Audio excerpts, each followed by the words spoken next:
ಸಂತಾನಹೀನತೆ ಮೇಲೆ ಡಿಪ್ರೆಷನ್ನ ಪ್ರಭಾವ. ಸಂತಾನಹೀನತೆಯಿಂದ ಸಫರ್ ಮಾಡ್ತಾ ಇರೋಂಥವ್ರು ಡಿಪ್ರೆಷನ್ನ ಸೈನ್ಸ್ ಆ್ಯಂಡ್ ಸಿಂಪ್ಟಮ್ಸ್ ಇದ್ದರೆ ಅವರಿಗೆ ನ್ಯಾಚುರಲಿ ಪ್ರೆಗ್ನೆನ್ಸಿ ಆಗೋಕ್ಕಾಗಲಿ ಅಥವಾ ಟ್ರೀಟ್ಮೆಂಟ್ ತೊಗೊಂಡು ಪ್ರೆಗ್ನೆನ್ಸಿ ಆಗೋಕ್ಕಾಗಲಿ ಕಷ್ಟ ಆಗಬಹುದು. ಏನಕ್ಕೆ ಅಂದರೆ ಡಿಪ್ರೆಷನ್ ಇರೋರು ಯೂಶಲಿ ಲೈಂಗಿಕ ಸಂಬಂಧ ಇಟ್ಕೊಳ್ಳೋದ್ರಲ್ಲಿ ಇಂಟ್ರೆಸ್ಟ್ ಕಳ್ಕೊಂಡಿರ್ತಾರೆ.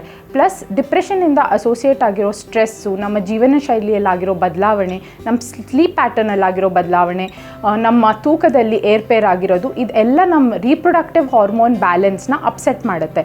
ಸೊ ಇಂಥ ದಂಪತಿಗಳು ಡಿಪ್ರೆಷನ್ ಸೈನ್ಸ್ ಆ್ಯಂಡ್ ಸಿಂಪ್ಟಮ್ಸ್ ಇರೋರು ಮೆಂಟಲ್ ಹೆಲ್ತ್ ಪ್ರೊಫೆಷ್ನಲ್ ನೋಡೋದ್ರ ಜೊತೆ ಒಂದು ಗೈನಕಾಲಜಿಸ್ಟ್ ಅಥವಾ ರೀಪ್ರೊಡಕ್ಟಿವ್ ಹೆಲ್ತ್ ಪ್ರೊಫೆಷ್ನಲ್ನ ನೋಡಿದ್ರೆ ಪ್ರೆಗ್ನೆನ್ಸಿ ಪ್ಲ್ಯಾನ್ ಮಾಡೋದ್ರಲ್ಲಿ ಹೆಲ್ಪ್ ಆಗುತ್ತೆ.